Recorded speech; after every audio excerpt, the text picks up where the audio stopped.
Sustenta Bahia, Fórum ESG. Tá no ar mais um episódio do nosso podcast Sustenta Bahia.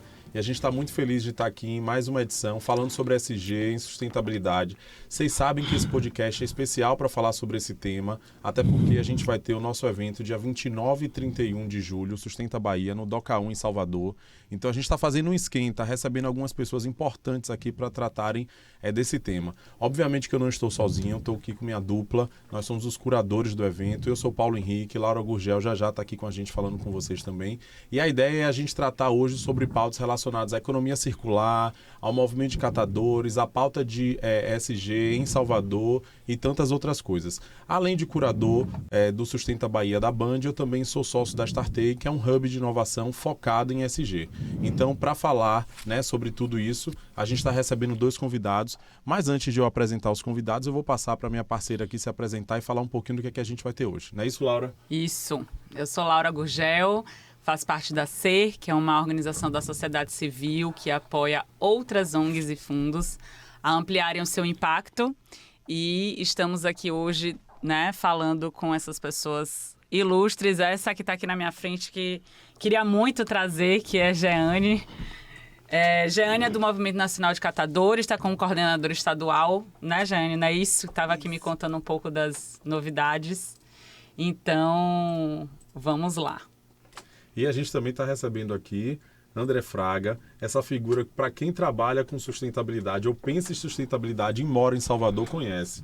André é engenheiro ambiental, já foi secretário de Sustentabilidade, Resiliência e Inovação aqui do município e hoje é um vereador que trabalha diretamente com a sustentabilidade ESG. Então, André, é um prazer lhe receber aqui. Seja bem-vindo e hoje a gente vai falar sobre tudo isso. Vamos nessa. Então vamos, tamo junto. Vamos lá, me diga aí, dona Jeane, o que ESG tem a ver com reciclagem? Ou se não tem nada a ver, ou se tem tudo a ver. Não, peraí, que podcast a gente pode, interromper e fazer umas coisas assim. A gente tem uma dinâmica. É verdade. Pelo amor de Deus, a gente bate o roteiro, a pessoa pula a dinâmica. Então, essa é uma dinâmica quebra-gelo. Incluir é uma escolha. E a gente escolhe incluir essas pautas todas aqui com a gente. Então, as pessoas que estão nos assistindo devem estar curiosos para já saber o que é que vocês vão responder com o que vem aí nessas cartas. Então, cada um tira uma das cartas e fala pra gente. A gente precisa tirar também, né? A gente vai tirar no final, para fazer um especial. É verdade. Não foi essa? Sim, Houve uma troca, hein, galera? Mas vamos ver o que é que rolou. Então já tira a sua pra gente ver, André. Eu tiro logo. De repente você tirou a dela também, já faz um grande... É diferente. É diferente. Então vá, Jeane, comece. Em uma reportagem na TV sobre pessoas com deficiência, o jornalista diz: as matrículas para portadores de deficiência estão abertas, sabendo que portador é uma palavra que... Desculpa. A letra pequena.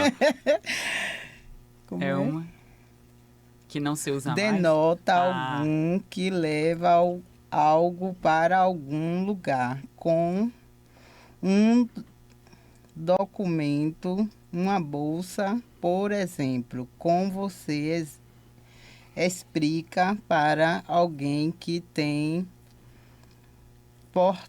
que porta, já caiu em desuso. Lembrando que ter é diferente de portar. Eu entendi bem. Essa carta pegou no nosso pé que a gente tirou ela antes de começar a gravar. E agora me ajude a decifrar isso aqui. Para ajudar a decifrar. Ó, até eu já vou. A decifrar. Portar é diferente de ter, né? Isso que ele diz aí. Eu acho que é um pouco do que a gente falou, né? Da pessoa com deficiência e não um portador de deficiência, né? Sim. Então, acho que essa carta ela fala um pouco sobre essa questão da inclusão, de como as nomenclaturas são importantes, né? Da forma que a gente fala as coisas. Eu acho que tem um peso também, né? E se discute muito essa coisa das nomenclaturas. Sim, na pauta de a gente inclusão, de diversidade, de sustentabilidade. E vai mudando muito também, né? E muda. Vai mudando, você tem que ir se atualizando, entendendo por que mudou. falou. Exato. E também ter uma certa empatia na hora que alguém fala de uma forma que às vezes ela também não conhece, não sabe, tentar explicar, mostrar, Que né? é o famoso letramento. O quanto a gente tem que estar atento a essas mudanças para a gente ser assertivo, né? Para entender o que o outro sente a partir de uma denominação e como a gente deve se portar num processo empático da nossa comunicação. Então foi ótimo isso. Até porque eu acho que assim, tem gente que não nasce com nenhuma deficiência e fica deficiente depois, Sim, né? exatamente. Aí a pessoa vai se adaptar àquela deficiência. Aquela nova realidade. Né? Nova realidade que adquiriu. São realidades diferentes, formas de sentir diferentes, porque o processo adquirido ou não foi diferente também, né? Então isso conta no processo de inclusão psicológico e tantas outras. É igual o tema, né? O tema da reciclagem, o tema catador. É catador de lixo ou é catador de material reciclável, né? Isso. Catador de lixo foi no passado. Hoje somos catadores de material reciclável, que no geral é chamado de resíduo sólido. Pô, E a gente vai falar começa por disso aí. aqui. E a sua, André? Minha carta. Na reunião de uma empresa, as pessoas estão sentadas em uma roda, conversando. Cada uma expõe a sua opinião sobre determinado assunto. Uma das pessoas tem muita dificuldade de falar. Ela começa uma frase e não consegue terminá-la, repete a mesma palavra várias vezes, não consegue concluir seu raciocínio. Outra pessoa, então, diz: é a minha vez, então. Interrompendo-a. O que você faz? Tem muito isso, né? Onde Acontece. você trabalha tem muito isso. Acontece. Tem, inclusive, hoje em dia tem... Mas é um pouco diferente dessas questões que hoje se fala muito de homens que interrompem mulheres, né, de pessoas que acabam interrompendo outra. Aqui tá mais no sentido de uma pessoa que não está conseguindo concluir o seu raciocínio e tal. Bom, o que eu faria? O que eu faria? Se a gente está numa reunião da empresa... A reunião da empresa tem vários contextos também, né? Enfim, está contextualizado mais por alto aqui, mas eu acho que tentar... E já aconteceu isso em alguns lugares que eu participei, né? Enfim, às vezes alguém acaba tentando interromper o outro. Você tem duas opções. Ou no primeiro momento você interrompe o que interrompeu e pede para o outro falar, ou eventualmente para você não ser, enfim, ofensivo, quando o que interrompeu terminar, você volta para o antigo e fala assim: sim, termine o que você queria falar. Então tem duas formas de você abordar, acho que depende muito de vários contextos, porque ele não disse aqui se tem um que é superior ao outro, hierárquico, como é. Ou se tem alguém mediando também. Se tem alguém mediando, ideal, né? Exatamente. Né? De reunião de empresa você pode ter vários contextos, mas já aconteceu comigo em dois momentos. Primeiro, como em algumas reuniões eu lidero o processo, então eu peço para a pessoa não interromper a outra terminar, ou às vezes quando alguém interrompe e você não consegue fazer isso, eu volto para a pessoa que foi interrompida logo na sequência, rapidamente, sem inclusive debater o que a pessoa que interrompeu falou, para que a outra possa terminar o raciocínio. Mas aí você tira a importância, inclusive a gente está falando de SG, da educação corporativa para determinados aspectos, né? Então, se você numa reunião antecipadamente já diz ali, né? Como é que deve ser a dinâmica daquela reunião, isso já ajuda também no processo de letramento e entendimento das pessoas. De que não deve interromper, não deve julgar o pensamento do colega, não deve, né? E eu acho que tem coisas que são complexas mesmo, né? Tem coisas que a gente não quer ouvir, né? E aí a gente interrompe quando a gente não quer ouvir coisas difíceis de serem debatidas, né? Assuntos complexos, eu acho que isso passa muito também pela questão do SG, que assim, hoje eu acho que o que a gente vive, né, nesse desenho de sociedade, tanto a questão da reciclagem, como a questão da participação também de políticas públicas, ela tem uma complexidade que a gente precisa que todo mundo fale, se coloque, e a gente precisa ouvir as pessoas. Mas hoje tem muita gente falando e pouca gente ouvindo, né? Vai falar isso, Laura, porque você falou que precisa ouvir, né? Mas o que eu percebo muito, né? Porque como eu lido com muito dissenso, né? Onde a gente anda também, é que as pessoas estão muito a fim de falar, mas com muita dificuldade de ouvir. E o processo da política é esse processo de diálogo, né? Se não fosse diálogo, não sai da política. E aí, geralmente, você está falando e o outro já está aqui só esperando você terminar de falar para já falar. Não está te ouvindo, né? E às vezes até a gente mesmo acaba sendo um pouco assim. Então, eu tenho feito um esforço grande de ouvir com atenção, de entender, de olhar, e aí tentar internalizar aquela fala, aquela opinião, e de repente, por que não, né? Eu aprendi logo que eu comecei a militar pela política, eu aprendi muito que a gente entra para um debate ou para convencer ou para ser convencido. Você pode entrar para ser convencido também. Você não precisa só convencer, né? Você pode também... O argumento pode mudar a sua opinião, sua forma de ver, mas hoje está cada vez mais difícil. E como é que é lá, Jane, no movimento dos catadores? A discussão é boa também, né? Muito acalorada, assim, muito difícil. E hoje, com essa questão da tecnologia, aí a gente está dentro de N grupos. Aí tem vezes que um fala uma coisa que ofendeu, de fato ofendeu a outra, né? Mas aí eu vou, analiso a fala, vou no privado, daqui a pouco um saiu do grupo, aí eu boto no grupo de novo. Boto no grupo de novo. Você é uma mediadora ali. Não saia do grupo, não deixe ninguém te afetar e bora. Aí resolve tudo, aí tem aquele exercício. Gente, bora falar com mais serenidade, com mais calma, com menos ofensas, assim. É porque depois dessa pandemia... as pessoas estão com a saúde mental As pessoas estão muito, assim, muito abaladas, uns muito fragilizados, uns que já não falavam, não querem nem mais falar, às vezes está ali no grupo, não se posiciona, mas vai no privado, eu acho que tá bom assim. Eu não falei no grupo, você sabe que eu não gosto de falar no grupo, assim. Então, essas pessoas a gente tem que dar atenção. Que é pessoas que têm raciocínio, mas que também a gente entende que a pessoa não gosta de confusão, não gosta de muita... De se expor, né? De embates. Mas é isso. Mas lidar com o público, com pessoas, é isso. Você tem que estar aberto para ouvir e para falar. E é um exercício, né? Essa coisa da escuta ativa. É um exercício. Eu tô aqui, mas você tá falando, aí você já pensou em alguma coisa, já tem interesse em falar, mas você precisa dosar. E aí você só consegue chegar numa escuta ativa quando você fez muito exercício disso. Não se aprende escuta ativa do nada, assim. Acordei hoje, quero ter uma escuta ativa e vou ter. Não, porque o processo é orgânico ali, né? Tudo mexe. Então, a gente falar disso, exercitar isso é muito importante. E com tanta coisa na mente, às vezes a gente está conversando e está em outro lugar. Às vezes. Às vezes a gente está assistindo televisão com o celular na mão, falando com alguém. Então tá terrível. Pós-pandemia, então, né, Jeane? Tá mais terrível ainda. Vence em uma casa, então o marido de um celular, a mulher no outro, eu lá em casa.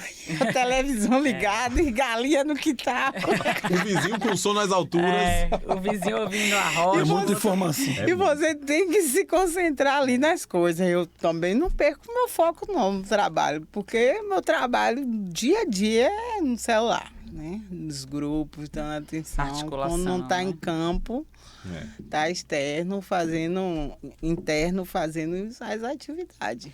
E aí, hoje a gente quer falar de ESG, mas acho que é importante que as pessoas entendam que tudo isso, inclusive, que a gente está trazendo, também tem a ver com ESG. Comunicação assertiva, comunicação não violenta, exercício de se colocar no lugar do outro, tudo isso é ESG. E daí a gente tira a complexidade que é tratar de ESG dentro das organizações, dentro do setor público, dentro de um movimento, né, onde tem pessoas muitas vezes que trabalham voluntariamente.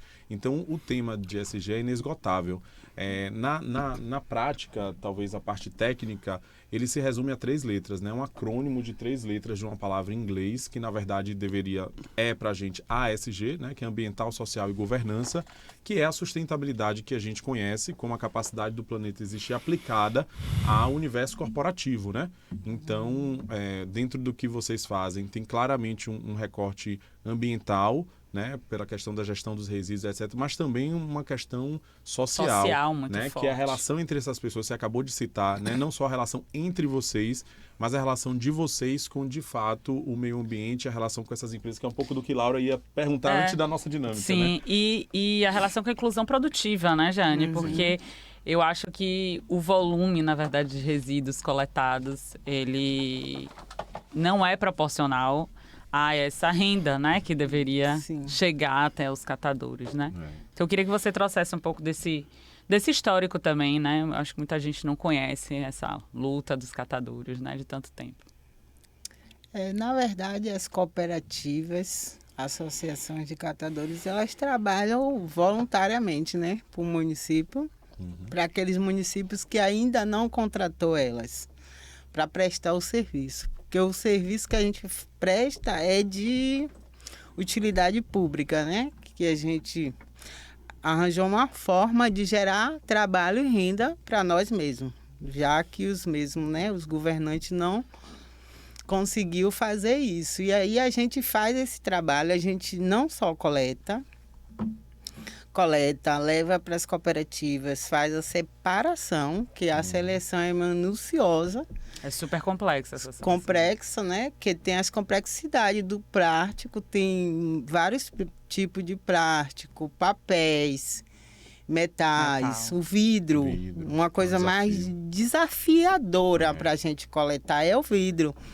E quando eu vou no seu condomínio, você não quer saber que eu não consigo vender o vidro, que o vidro está quebrado. Vai tudo junto. Você quer que eu tire lá o vidro lá do seu condomínio, onde a gente afirmou uma parceria. E aí coletar esse vidro junto com todos os recicláveis junto, né, o seco, e levar para as cooperativas é um desafio. Quando a gente vai, faz toda essa separação e faz a venda, não paga a logística do caminhão, não paga as contas das cooperativas. Então, as cooperativas fazem um trabalho realmente, de fato, socioambiental, porque necessita do resíduo, né, da renda que gera, a renda pouca que gera o resíduo, e também que a gente entende que se não fosse os catadores, esse planeta já tinha se acabado. Ele está com a vida útil contada, a gente sabe disso, mas cada vez mais nós, catadores, pessoas como vocês aqui, que estão preocupadas com essa situação, a gente tem como ainda poupar ele, né? Para ele durar mais uns anos e a gente conseguir viver bem, respirar ainda um ar ainda meio limpo, né? Então, é um trabalho muito difícil para as cooperativa, tem cooperativa que não consegue manter o quadro dos associados e cooperados porque eles não aguentam receber 300, 400 reais no mês. A cooperativa, eu estou dizendo isso, é as cooperativas que estão bem fraquinha hoje. As mais organizadas, mais estruturadas hoje conseguem ter um teto até de um salário mínimo, mas são 2 ou 3 aqui dentro de Salvador. É muito difícil, né, ter essa organização institucional, muito difícil ter essa financeira. organização. No interior, as cooperativas sofrem muito. Sofrem pela distância geográfica, que é nossa Bahia, não é aqui em Salvador, que está todo mundo perto, onde a gente pode se conversar uma cooperativa com a outra. Então, a dos interior sofre muito mais ainda. Para vender o resíduo deles, às vezes o cara não sai, o comprador não sai de Salvador para pegar um resíduo lá em Jiquié, porque o custo-benefício para ele não compensa. Aí o povo de Jiquié sofre um bocado, leva 2 meses fazendo uma carga e manda para Minas Gerais, para poder ganhar uma renda boa, mas é uma renda que leva 3 meses para poder gerar. Então, a categoria hoje dos catadores no estado da Bahia está vendendo o almoço para comprar a janta. E assim, eu acho que agora a gente vai dar uma melhorada em estruturação com todos esses editais que está rolando aí, né? O novo Cataforte, o da Ministério do Meio Ambiente, do Ministério das Cidades. Eu acho que sim, vai dar uma melhorada para as cooperativas que têm uma equipe técnica que possa escrever esse projeto. Ainda tem isso, né? Porém, essas cooperativas também elas precisam estar com a documentação atualizada, licença disso, licença daquilo, onde é difícil a gente ter licença quando a gente não tem condições de se estruturar. Tem umas que não tem nem galpões. Aí fica muito mais difícil ainda, mas a categoria ela é bem guerreira, aguerrida mesmo e unida. O que mantém a gente de pé é a solidariedade de classe, que é um dá a mão para o outro. É o coletivo, né, que luta pelos seus direitos juntos, né? O movimento, ele vai e pauta, né, o governo federal, e aí repassa para as instâncias estadual, onde tem essa representação. Eu sou uma representante do movimento aqui no estado da Bahia, onde eu escuto as pautas ou ajudo a elaborar as pautas no nacional, as reivindicações com o governo e trago para o estado, onde a gente senta com a turma e aí a gente elabora, pega do nacional e transforma para a nossa realidade do estado da Bahia. e pauta o nosso governo aqui, estadual e municipal também, para que aquilo saia do papel e, de fato, vá para a categoria. Então, assim, é muita luta. E a equipe técnica que a gente tem hoje também, que nos ajuda, também são guerreiros, né? Porque é muito pouco ganho, né? Trabalho técnico deles. Não, e movimentos como o de vocês são movimentos muito importantes para que a gente consiga caminhar e olhar para a pauta de sustentabilidade com responsabilidade, né? Porque a gente sabe que muitas vezes o poder público não tem condição de liderar sozinho a transformação que a gente precisa, isso é fato. A gente sabe que as empresas No muitas prazo vezes, que a gente precisa, né? as empresas muitas vezes dentro dessa pauta ESG não fazem ESG de verdade, fazem um grande greenwash ali e tal. Mas Salvador é uma capital, e aí já puxando André para essa conversa, que se fala muito que Salvador é a capital do ESG. Não sei se a capital do ESG no presente ou a capital do ESG no futuro. Você que trabalha com isso diretamente, né, com essas pautas, você concorda com isso? Salvador é a capital do ESG ou não? Ou você acha que tem controvérsias aí nessa afirmação? Eu acho que Já deu Salvador... uma gargalhada aqui, viu? Acho que Salvador é a capital da demanda por ESG, talvez, né? Porque é uma cidade muito desafiadora, tem muitos problemas. São, né, quem circula por Salvador, né, quem circula pelos bairros populares, né, sabe que a cidade tem desafios que muitas vezes você volta para casa e fala, rapaz, vai levar tempo, vai levar muito tempo. A gente percebe realidades que, de fato, uma parte da sociedade desconhece completamente. Uma parte da sociedade que vive, trabalha, casa, escola, busca filho, shopping e tal, não conhece. E assim, se ESG inclui a questão social, a gente vai levar bastante tempo para resolver. Se ESG inclui a questão ambiental, a gente vai levar muito tempo ainda. Porque são coisas que estão completamente conectadas na nossa cidade, né? Então a gente tem uma população muito vulnerabilizada do ponto de vista social e que de alguma forma também acaba, de alguma maneira, ocupando espaços ambientalmente frágeis ou vulneráveis. Então uma coisa está muito conectada à outra na cidade. E aí quando você olha para a agenda de governança, aí você tem uma certa... Acho que está um pouco à frente dessas agendas, mas você tem muitos desafios também, né? Acho que a gestão pública, de forma geral, ela tem muito desafio de gerir através de indicadores, de fato, através de metas, de prazos. Você tem boas experiências que de alguma forma conseguem estruturar planejamentos e executar, né? Porque estruturar também tá fácil, bota no papel, tudo. A burocracia no meio disso tudo. Meu pai sempre disse que papel deixa tudo, papel aceita tudo, né? Papel aceita qualquer coisa. Exatamente. Então, depois você tirar do papel que está no planejado, que foi pensado, muitas vezes bem feito, muitas vezes envolvendo muita gente, muitas vezes coisas que são de fato necessárias para a cidade, mas que às vezes não sai do papel, fica no papel e aí, sabe, fica bonito, etc. Então acho que Salvador tem muitos desafios, né? Eu sempre digo isso, né? Minha passagem pela gestão pública, pelo executivo e conhecendo um pouco da cidade, um pouco mais profundamente, quando você passa por lá. Você ficou quanto tempo? Quase 8 anos, né? 7 anos e 3 meses. Né? Do início ao quase o final dos 2 governos de ACM Neto. Você olha a cidade com um dos menores PIB per capita do Brasil, uma das maiores taxas de desocupação. Você tem todos os indicadores mais desafiadores, Salvador tem. E ao mesmo tempo você tem assim, indicadores ruins do ponto de vista de recurso, mas indicadores também e ruins do ponto de vista de cobertura de saúde, de educação, etc. Então, como é que você resolve tudo de uma vez? O que é prioridade? Tudo é prioridade. Então você vai avançando. Aí você vai avançando aos poucos em tudo. Então, se você pegar a saúde de 2013, avançou bastante, mas ainda tem muito para avançar. Se você pegar a educação, avançou, mas tem muito para avançar. Então, tudo vai avançando um pouco. Sim. Então, é muito desafiador, de fato.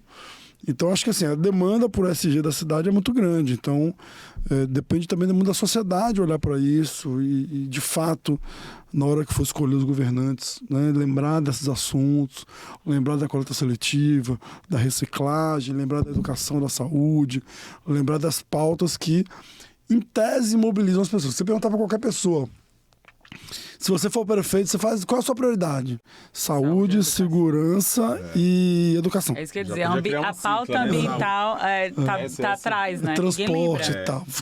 Mas aí que tá, mas por exemplo aí, Laura, meio ambiente, e você sabe tão bem quanto eu disso, é que é transversal e interdisciplinar. Exatamente. Então, em educação, deveria, exato. Porque, inclusive, essa é a minha sensação, André, assim, de que muitas vezes esses gestores públicos não têm essa Não clareza, né? Essa noção, assim, do que é a sustentabilidade, do que é... Parece uma pauta que tá numa gaveta, num lugar que... É porque na gestão pública tá tudo meio que no seu quadrado, né? Tudo meio na sua casinha ali.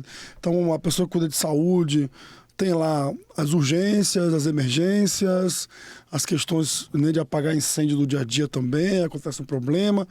E não, por exemplo, eu dialoguei muito com a Secretaria de Saúde. O Secretaria de Saúde está lançando alguns hospitais novos aí, né? Tem uma maternidade, tem o Hospital do Homem. E eu falei, vocês conhecem, por exemplo, o programa Hospitais Saudáveis? É um programa que trabalha a sustentabilidade dentro de hospitais. Então, desde do uso de recursos naturais, né? Energia, água, etc., até mesmo a eficiência do uso desses óxido nitroso, que, enfim, que são inclusive gases de efeito estufa. Sim.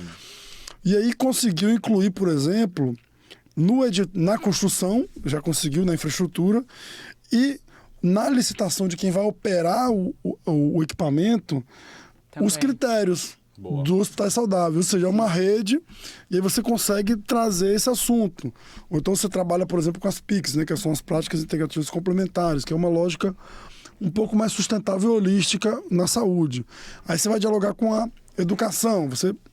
Tem também várias formas de você dialogar. Recentemente a gente reuniu, através do mandato, uma série de gestoras e educadoras do município para criar, dentro do município, uma coalizão pelo direito da criança à natureza. Porque o município, ele trabalha com a primeira infância, prioritariamente, né?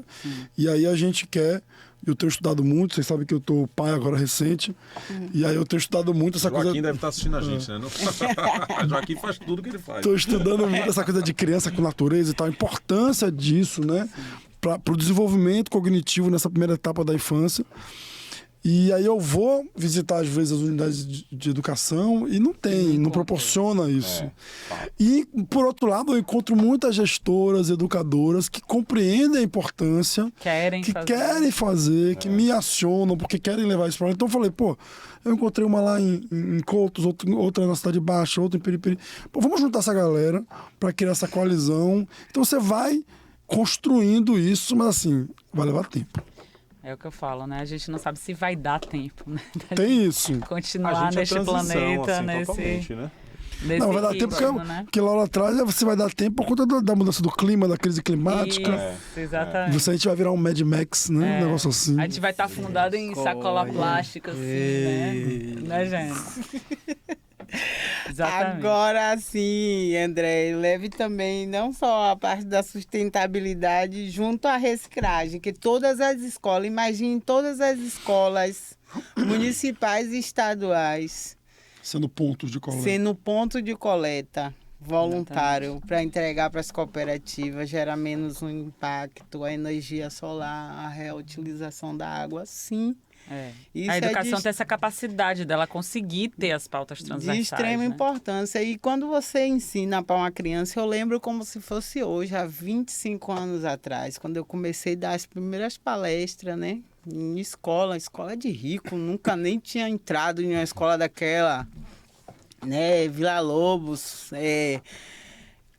aquela escola ali do Imbuí, né?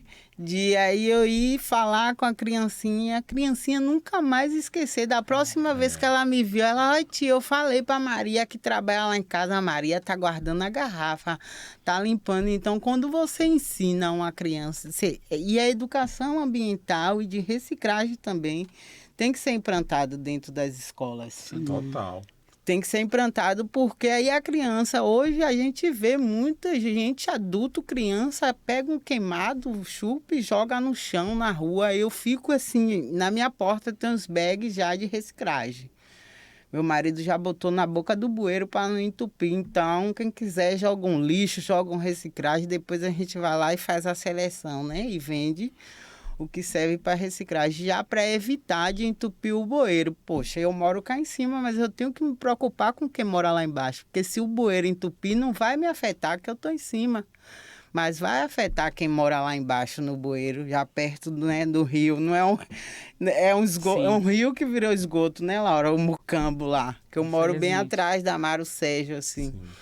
Então, a gente tem que ensinar as crianças, todas as pessoas têm que aprender que o material reciclável, né, ele tem que ser destinado corretamente.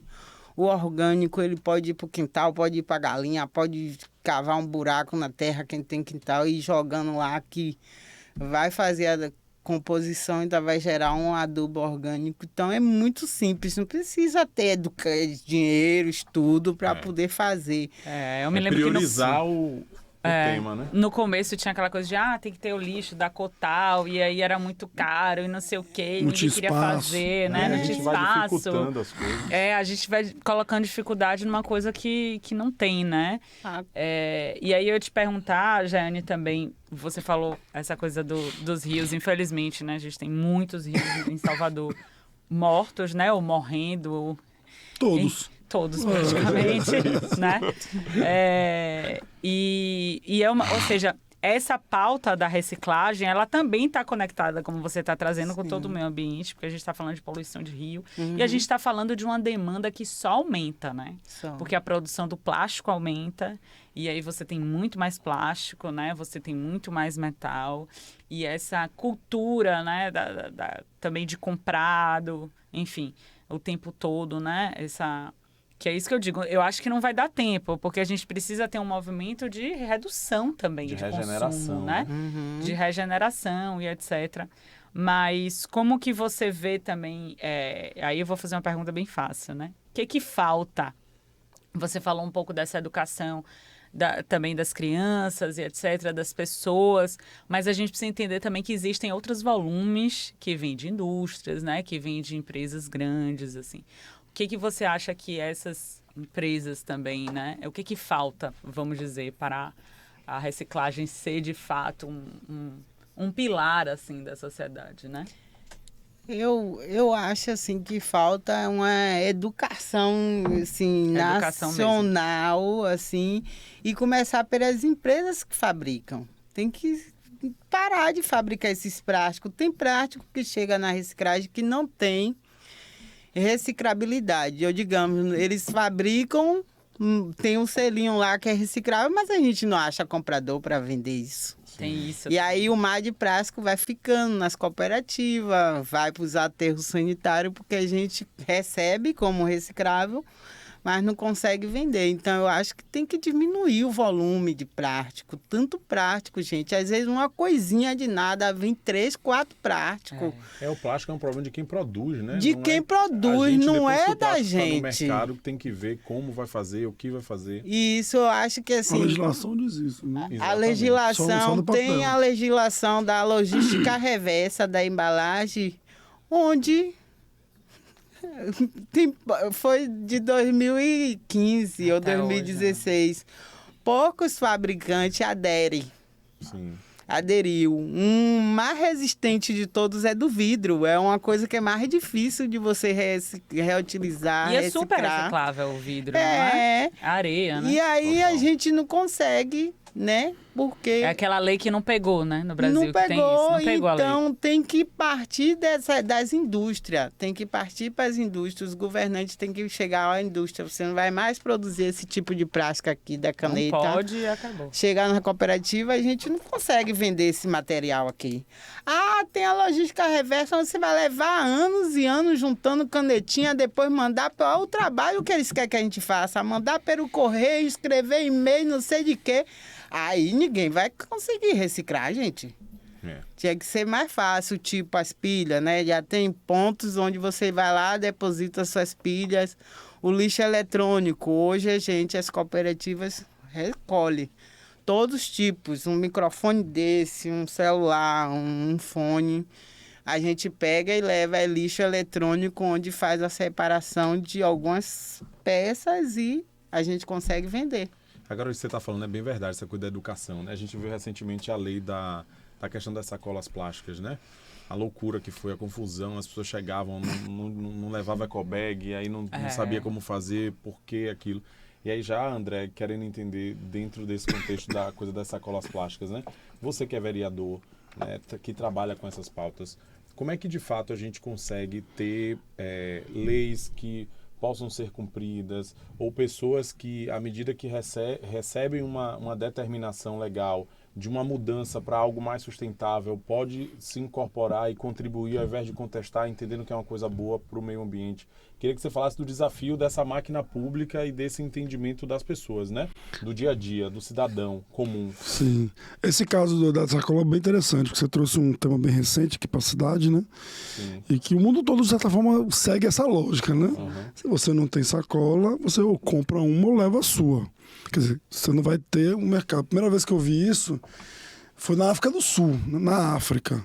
Eu fui em 2008, 2007, na África do Sul. E aí eu fui lá no mercado, quando chegou lá, você quer sacola? Eu falei, quero, 15 centavos. Tá bom, né? R$20 essa sacola. Então, E a compra era 5.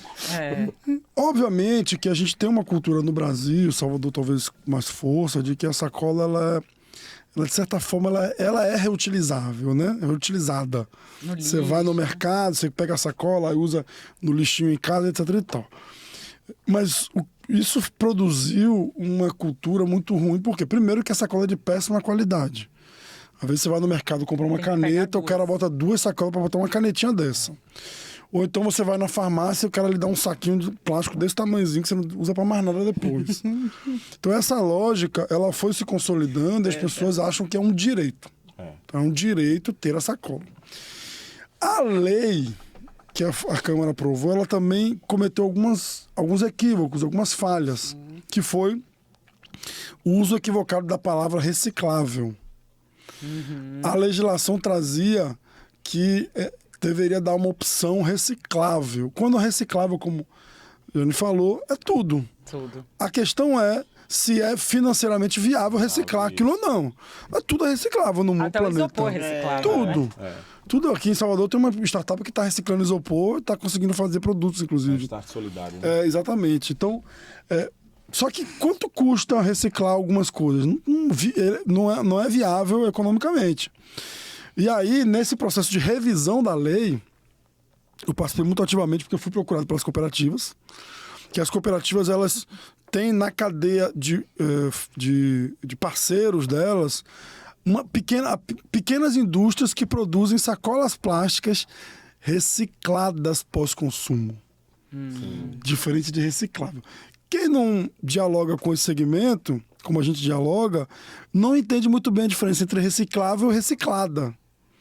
E aí a lei estava vindo de novo com a palavra reciclável. Então explica aí pro pessoal. A diferença é que o reciclável é quase qualquer coisa e o reciclado é alguma coisa que você já usou e está utilizando como matéria-prima de um novo produto. Então, por exemplo, quando você vai no mercadinho de bairro, você geralmente pega aquela sacola preta, uma sacolinha preta, ele dá uma sacolinha preta. Abençoado. Aquela sacola pra mim é um terror. Ou então azul. Uma coisa tenebrosa. Ou então azul. Mas eu prefiro, ela é muito mais resistente. Ela é. Muito mais. Elas são feitas de materiais de plástico reciclado pós-consumo. E aí a gente conseguiu incluir na lei, fazer uma alteração da lei, falou, tira o reciclável e bota reciclada pós-consumo. A lei não está sendo cumprida ainda. Eu fui no mercado ontem, esqueci de levar minha sacola. Quando fui pegar uma sacolinha, era a tal da oxibiodegradável, que no final das contas, provavelmente vai virar ali um microplástico, que vai entrar no nosso cérebro, no nosso pulmão, no nosso estômago. Que e vai nossos produzir. bebês já estão nascendo. Já estão, né?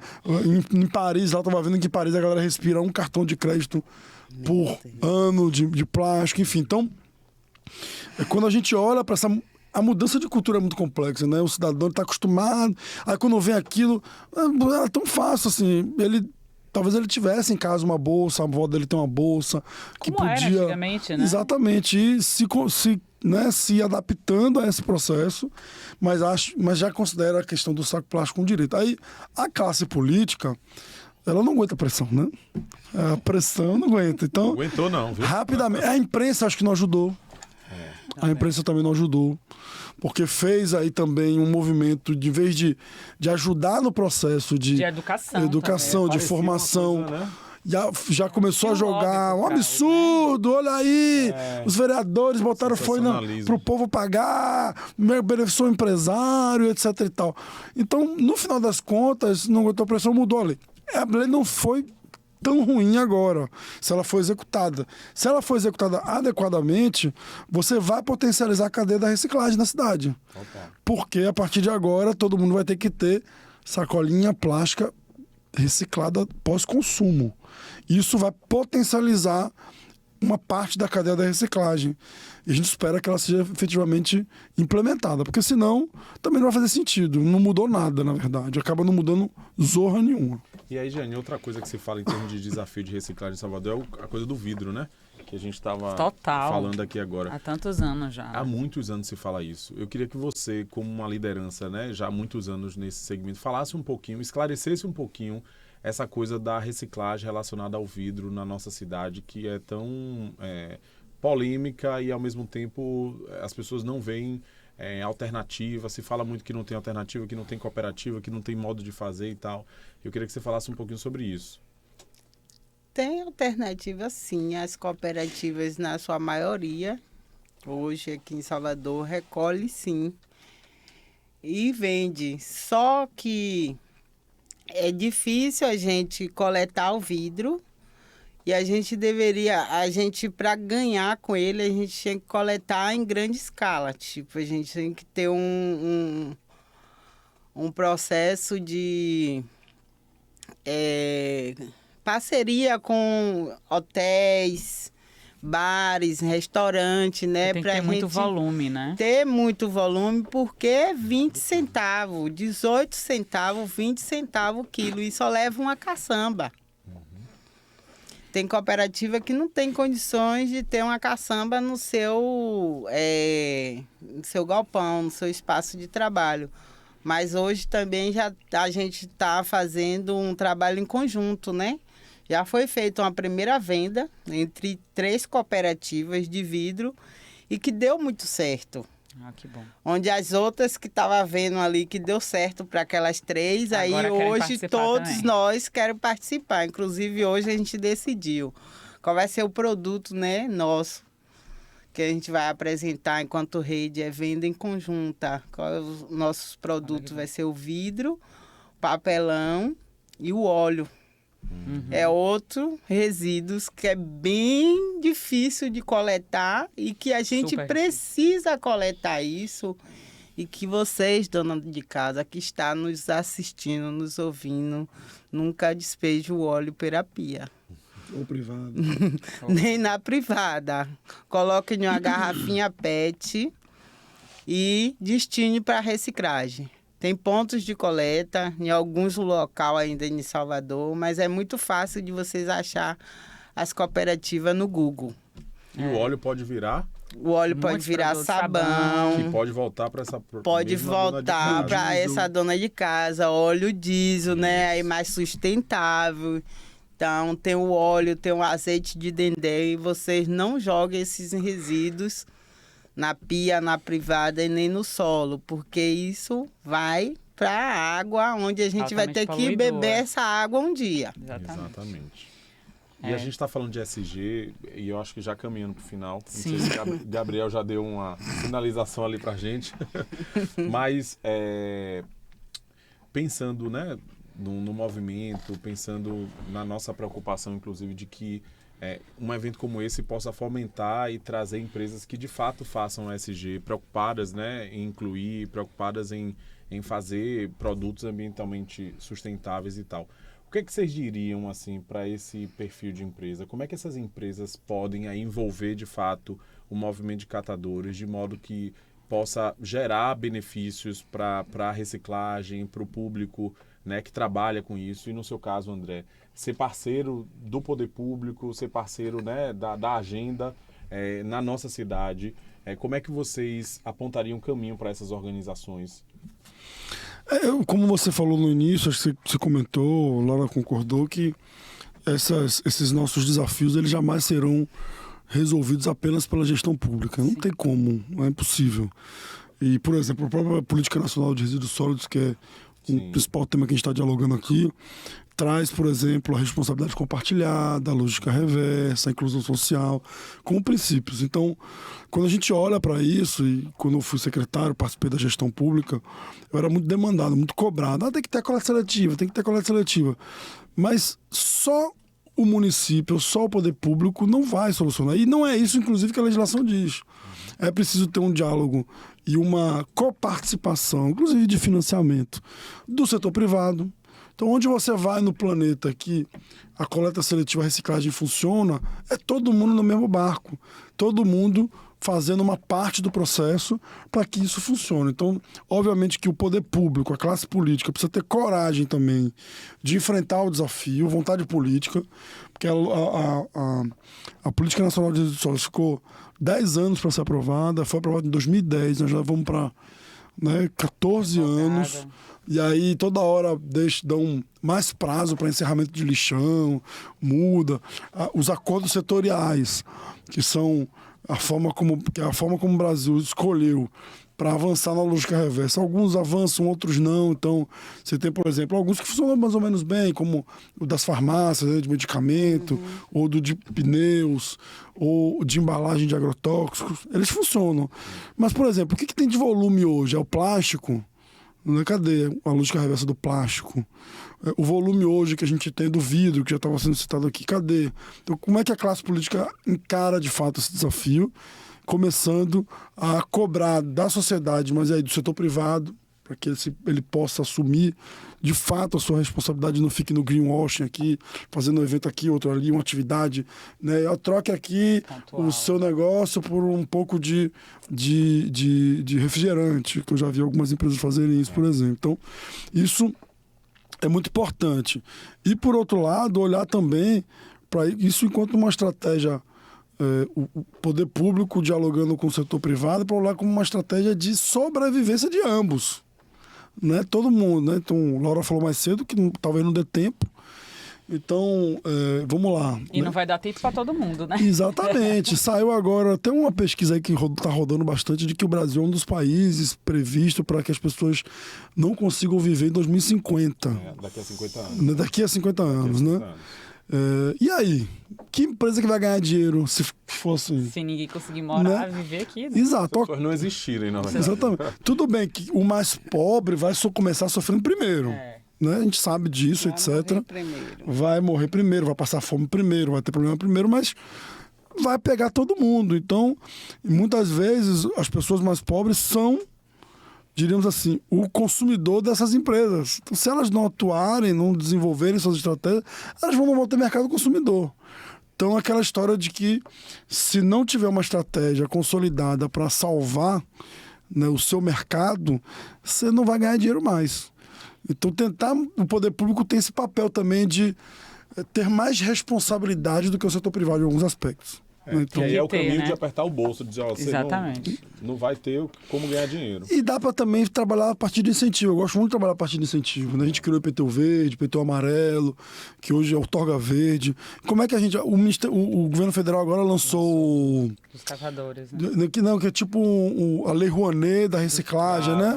Para você fazer projetos a partir do desconto de... Não sei se vai ser imposto de renda também, é? Não, eu não vi. Eu acho que é IPTU e ISS, não. Não, mas a IPTU e ISS é do município. É do município. A gente conseguiu aqui no município, talvez você esteja se referindo a isso, Laura, a gente conseguiu, através de uma articulação, das cooperativas com o nosso mandato o executivo, a isenção do IPTU, a redução do ISS... Para as construções verdes, né? Não, para as cooperativas. Para as cooperativas. Cooperativa não paga mais IPTU, reduziu de 5% para 2% ISS e também não paga mais TFF. Além de não pagar, teve também a isenção e o perdão de Da dívidas dívida. passadas. Tinha cooperativa com 2 milhões de reais de dívida. Então, isso agora aqui, essas oportunidades que estão surgindo de editais, essas cooperativas talvez não pudessem acessar porque não teriam Não. a regularidade. Agora, graças a essa iniciativa, e que chegou na hora certa, porque Sim. os editais começaram a rodar agora novamente com o novo governo federal, que tinham parado, elas poderão acessar e buscar, né? O de Lula é muito similar à Lei Rouanet, então é desconto de Isso, imposto de renda mesmo. é o da reciclagem. Até é um amigo meu que está lá na Secretaria Nacional de Ambiente Urbano do Ministério, ele me falou que lá eles chamam de Lei Rouanet da Da reciclagem. exatamente. Então, trabalhar com incentivo é importante também, vai ajudar mas é claro que também não dá para ser só incentivo. Tem que botar também que as empresas assumam responsabilidades e resolvam a sua parte do problema, né? Porque ela está ganhando dinheiro vendendo, né, milhões e milhões de garrafas de refrigerante, favor, né? de cerveja, exatamente, né? favor. A gente gosta muito de ver, porque eu vou no exterior, boto lá a garrafinha e ganho de volta 5 centavos de euro. Moda de Isso aí volta. está dentro de um sistema que já está previsto aquele pagamento. Então a gente precisa entender isso, porque quando a gente paga vira por modelo de alguma negócio, coisa, né? exatamente. A gente falou num episódio anterior sobre isso, que Exatamente. ESG não é uma troca, né? E aí esse exemplo de André é bem elucidativo. E como é que as empresas podem ajudar o movimento dos catadores de fato? Primeiro, qualquer coisa que você for fazer, uma empresa for fazer, tem que botar dentro do seu cronograma a coleta seletiva de resíduo reciclável. Ah, mas meu evento não vai gerar resíduo, mas você já incorpora ali dentro, né, para pagar a cooperativa que vai estar lá. E a cooperativa vai estar ali, o público que vai para esse evento já vai ver, aí já copia e cola, já leva para sua casa, seu condomínio, para outro lugar. E de que todos os eventos que aconteçam, seja público, privado, solidário, que tenha a implantação da coleta seletiva feita por catador e catadora de material reciclável.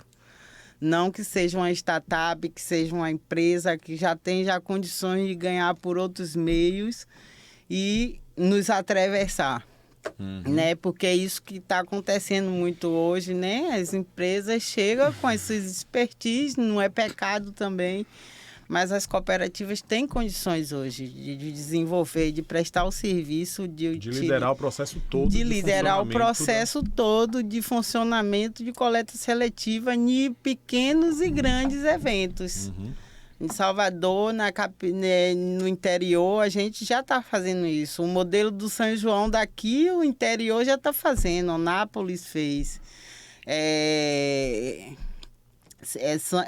Santo Antônio de Jesus fez, que tem uma grande festa, né?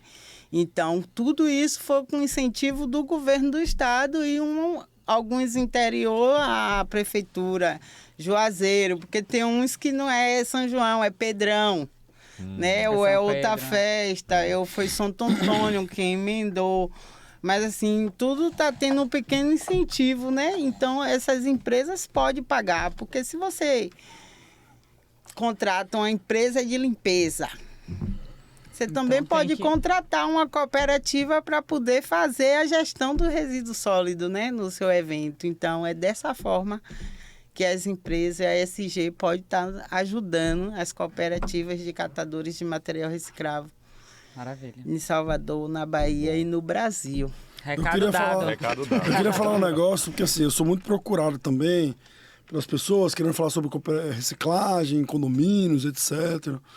E aí, quando a gente vai conversar, é muito comum, assim, eu sou muito objetivo e falar, ó, vocês precisam pagar a cooperativa. Porque a lógica das pessoas É que hoje... eles ganham dinheiro com o Exatamente. Tô dando resíduo, tá bom, tá ótimo, eu tô doando. E eu deixo o cara assim, ó, procure a cooperativa. E assim, é um pagamento tão pequeno. A cooperativa às vezes cobra o quê? 200, 300 reais por mês. De 200 a 300 É basicamente uma ajuda para o diesel e tal. E aí, quando você divide esse valor, às vezes, por apartamento, um condomínio com... irrisório. Às vezes, a depender, tem 300 apartamentos, é R$1. As pessoas não querem pagar, sabe? Tipo, não quer pagar. É demais. O mínimo, é muito pouco. Então, essa pergunta que você fez para a Giane, e eu tenho um pouco dessa busca que eu acabo recebendo, e eu falo para as pessoas, eu fico ainda muito impressionado quando as pessoas não querem pagar 200 ou 300 reais, Sim. que não dá nem às vezes 1, 2, 3, 4, 5 reais por mês a mais para você financiar uma ação super importante no seu condomínio, né? Então, é um absurdo, mas é uma coisa que a gente precisa trazer à bala, porque a operação das cooperativas precisa se pagar.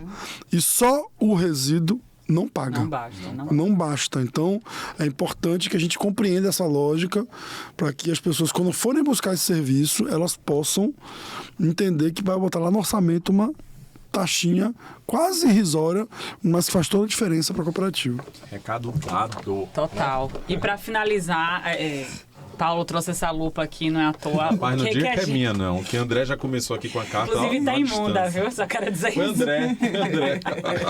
O que a gente precisa ficar de olho em relação a essa nomenclatura ESG para o futuro, para agora, assim, tipo, temos que ficar atentos. Uma boa pergunta, hein?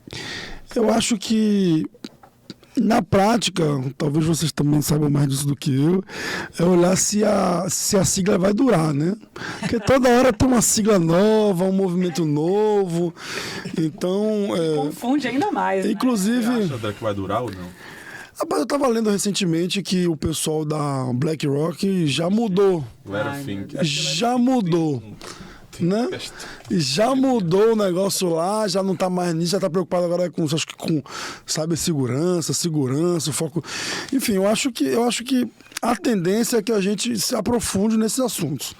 Não dá para mais. Vai ser ESG ou Não dá mais para fechar os olhos para a crise climática, não dá mais para fechar os olhos para o que está acontecendo, de fato. Isso, eu acho que nem se a gente quiser, a gente consegue mais.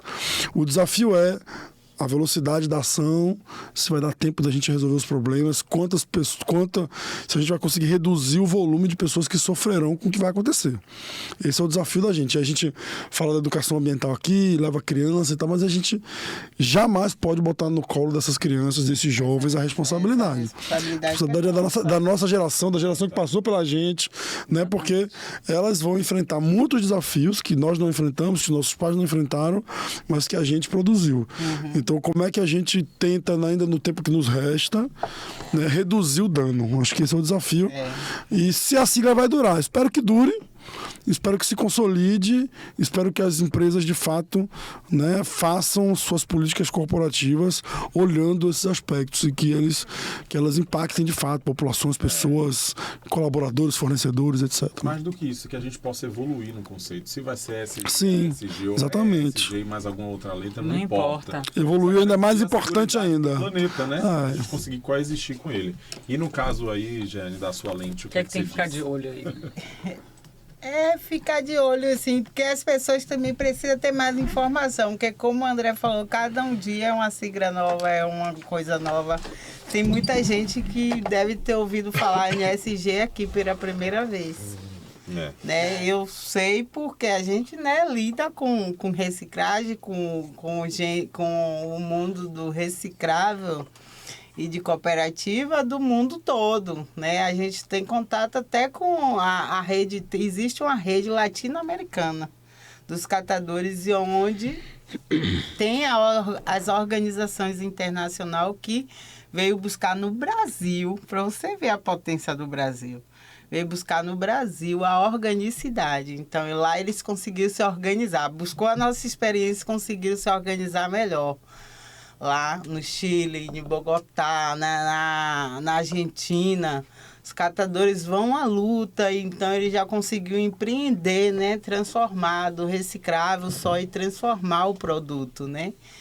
Então, o que é que a gente tem que ficar de olho, de fato, é nas contratações das cooperativas, seja pelo poder público, seja pelas SG, que se espalhar por aí e que tenha mais informação, né, sobre o que é a ESG, onde é que a gente pode buscar informação do que é essa empresa, do que é isso de fato, para todos nós saber o que é isso, para poder contribuir melhor, né?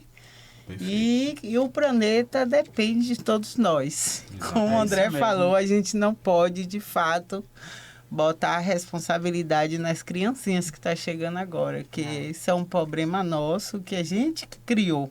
Exatamente. Também. E a gente cria, cada vez que a gente vai no shopping, compra um monte de coisa desnecessária. Cada vez que a gente compra um móvel novo que não está nem precisando e descarta aleatoriamente o seu resto dos seus móveis, como se fosse obrigação também da limpeza urbana levar, não é? Tem que ter um controle, você descarta seu lixo na hora errada, onde o cachorro vai lá, rasga, espalha e mela a rua toda. E aí o nosso irmão, o Gari, ele tem que ter mais trabalho para catar um lixo que é sua responsabilidade. O seu resíduo é sua responsabilidade, até você botar ele no carro do lixo. Exatamente. Ou então na coleta seletiva. Então, vamos cada um tomar responsabilidade do seu resíduo. Quem fabricou é responsável também, mas a vez dele vai chegar. A gente tem que ir para as leis. Pegou a Jane que ela olha para a câmera e dá o recado dela e diz, vamos lá. E dia 31, esperamos vocês lá, né? Pra gente falar muito mais sobre esse tema. Continuar esse papo, Continuar esse papo com Vocês mais vão estar gente juntos também. no painel, vocês sabem disso, Vocês né? vão estar Sim. juntos Estamos aí sabendo. nesse painel. E é isso, convidar todo mundo do Sustenta Bahia, Fórum SG, dia 31 de julho. Vamos lá. Acho que temos, né?